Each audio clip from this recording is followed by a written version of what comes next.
Halo semua, welcome to my channel. Aku Alfi. Theo udah sampai episode 4 aja nih. Dan kenapa nih saya terobsesi banget sama Tai sih? Nggak episode 1, nggak episode ini. Ada Tai mulu. Bahkan episode ini jadi fokusnya pula.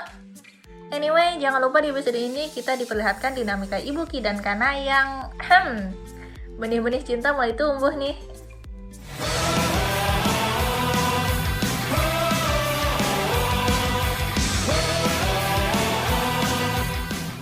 Tanpa berlama-lama lagi, kita langsung masuk ke alur cerita ringkas.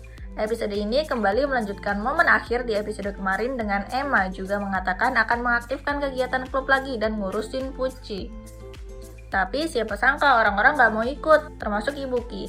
Karena justru Ibuki pengen Pucci pulang ke planetnya aja yang pasti lebih baik buat dia. Ibuki dan Emma pun nganterin Pucci ke pot antariksanya. Udah siap-siap berpisah, Pucci malah gak bisa masuk. Gak tahu caranya. Akhirnya Pucci dibawa balik ke ruang klub astronomi. Emma muncul bawa brosur soal Profesor Minobe yang ngadain lokakarya, atau mungkin kalian lebih familiar dengan istilah workshop, buat ngumpulin kotoran kaiju. Dan masalahnya adalah workshop tersebut dilakukan di bukit di mana pot antariksanya Pucci berada. Ibuki yang disarankan Emma pun akhirnya ikut workshop tersebut buat ngawasin orang-orang yang ikut, dan terutama Prof Minobe. Sementara Emma jaga di sekitar pot antariksa itu. Mastiin gak ada yang mendekat. Waktu Ibuki ikut workshop itu, siapa sangka kalau dia malah ketemu Kana. Di sisi lain, tentakel-tentakel misterius muncul dan diperlihatkan nyuri tas Ibuki dan HP Prof Minobe. Dan ternyata udah ngumpulin banyak barang lainnya. Waktu Ibuki nyari tahu soal tentakel itu, dia malah ketangkap dan mutusin buat berubah jadi Theo demi nyelamatin diri. Waktu Theo muncul, kaiju bernama Doshi Hagachi itu pun ikut menampakkan diri. Sempat ada pertarungan sebentar dan Theo mau diseret ke dalam tanah, tapi akhirnya Doshi Hagashi nyerah dan balik bersembunyi, sementara Theo pergi gitu aja. Karena yang dari siang sampai malam ini sibuk meriksa pot antariksa Pucci pun di satu titik nemuin tombol dan dia pun masuk ke pot antariksa Pucci. Episode 4 pun selesai. Pucci kaiju mini berwarna pink kita ini akhirnya official dapat nama Pucci dari Mbak Ketua alias Emma. Di episode ini kita juga dapat sedikit pelajaran tentang dasar ilmu kedokteran genomik dari feses, di mana Emma jelasin kalau dengan menganalisis feses hewan, kita jadi bisa tahu soal ekologi, evolusi, dan informasi genetika hewan tersebut. Dan jangan lupa di episode ini kita juga diperlihatkan dinamika Ibuki dan Kanna. Apakah kita akhirnya benar-benar akan dapat romance lagi di Ultra Series? Dimana terakhir ada bumbu romance MC rasanya di Z deh. Dan sejak itu kita cuma disuguhin lanang dengan lanang. Sebenarnya nggak masalah, asal jangan sampai kayak yang di arc. Soal Kana yang ikut workshop itu ternyata biar bisa dapat nilai tambahan dong. Siapa yang relate, hayo? Mana waktu istirahat Kana dan Ibuki duduk berdua lagi. Dan Kana bilang dia sebenarnya nggak suka ketemu manusia dan lebih nyaman sama hewan. Tapi dia juga bilang dia ngerasa nggak apa-apa kalau sama Ibuki yang justru malah kerasa kayak hewan. Damn, mas-mas alien satu ini disamain sama hewan. Ini muji apa ngehina sih? Tapi di sini kita juga dikasih tahu soal alasan kenapa Kana nggak mau ikut melihara Pucci karena dia trauma punya peliharaan. Dimana dulu dia punya anjing bernama Gonta tapi udah mati, yang bikin dia takut buat semacam terikat lagi gitu dengan peliharaan lain karena tahu sakitnya gimana ditinggalin. Dan seperti biasa, soal ending Ultraman Theo yang hampir selalu pakai cliffhanger kecuali episode 3 kemarin, cliffhanger episode kali ini memang bikin penasaran banget sih. Karena masuk ke kapalnya Pucci dong. Apalagi di preview karena sempat dilihatin nangis. Itu kenapa woi? Soal kekurangan, jujur fight scene di episode ini jelek sih. Cuma dorong-dorongan doang, kocak lah.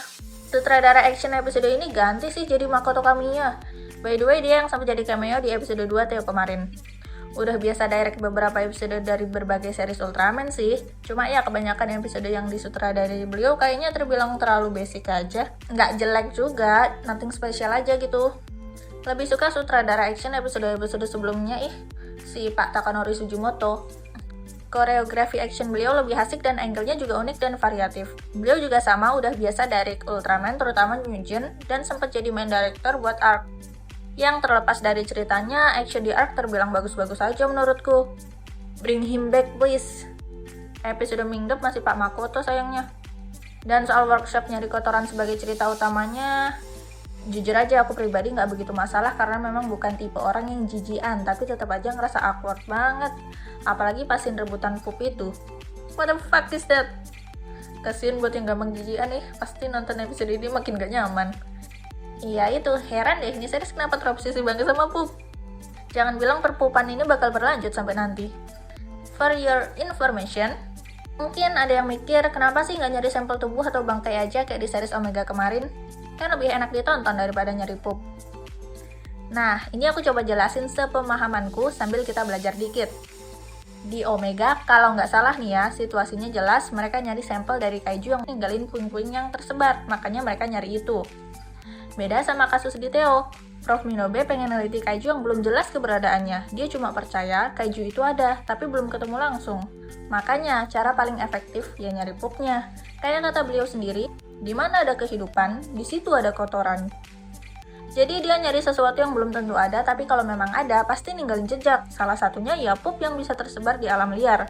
Plus cara ini nggak perlu berhadapan langsung sama kaiju yang bisa berbahaya. Lebih aman dan nggak ribet.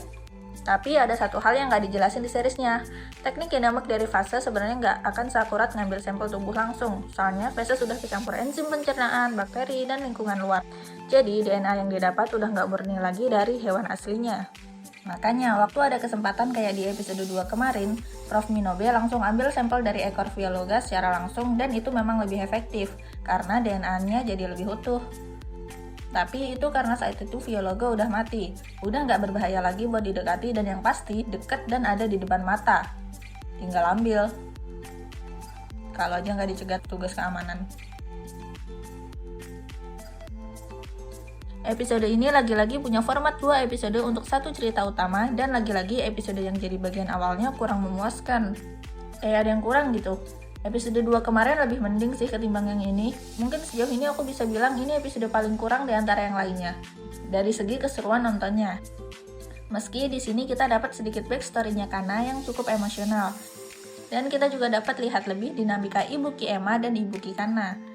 Secara keseluruhan, episode ini terbilang basic, sedikit mengecewakan di bagian action karena ekspektasi ke series ini udah terbilang tinggi karena 3 episode sebelumnya yang terbilang oke.